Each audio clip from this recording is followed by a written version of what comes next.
फवारण्याचं व्याप थोडंसं कमी झालो असा वाटाक लागल्यामुळे मी प्रत्येक कामगाराच्या हातात एक एक काठी दिलंय आणि 2 झाडू देऊन त्यांना समान वाटून घेऊ सांगितले. प्रत्येकानं झाडू फोडलेनी आणि अशा प्रकारे आपापल्या काठीक बांधून घेतल्यानी. आता ही काठी कशी वापरायची मी तुमका सांगतोय.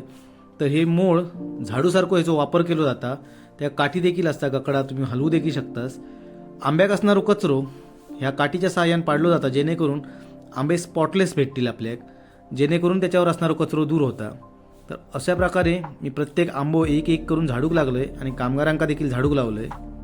झाडावर असणारो मोहर वगैरे जो सुको कचरो असता ह्याच्यामुळे आंब्यांवर किडीचा प्रादुर्भाव होण्याची शक्यता असता आणि ह्यो कचरो फाली पाडण्यासाठी अशा प्रकारे ह्या झाडूचा वापर केला जाता. तुम्ही कशाचा वापर करतात नक्की कमेंटच्या माध्यमातून कळवा. तुम्ही बघू शकतास कुजलेले आंबे असतील, खराब झालेली फळं असतील तर या काठीच्या साह्याने ही अशी पाडली जातात. आणि ह्या सगळा पाडल्यावर बघा तुमचे आंबे कसे चकचकीत स्पॉटलेस दिसतात. तर असे दिसले.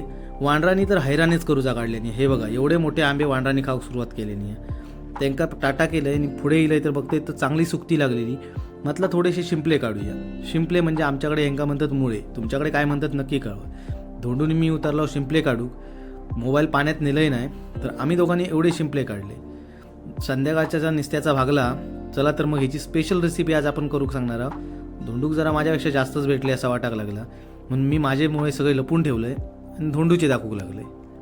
घराकडे येऊन सांगितले हे माझ्या स्वतःच्या मेहनतीचे मुळे आहेत, ह्याची काहीतरी युनिक रेसिपी करा जी खाऊन मला काहीतरी वेगळा फील होईल. आणि बायकोन ही वेगळी युनिक अशी रेसिपी केल्या हॉटेल स्टाईलमध्ये. चला तर मग खाऊन बघूया. वा वा वा वा वा, लय भारी. नुसत्या कांद्या आणि टोमॅटो झालेली रेसिपी मला खूप आवडली. तुम्ही देखील कधीतरी करून बघा. तुमका जर याची रेसिपी हवी असलात तर कमेंट करा. त्याच्यानंतर मी पुन्हा एकदा मुळे काढून आणीन.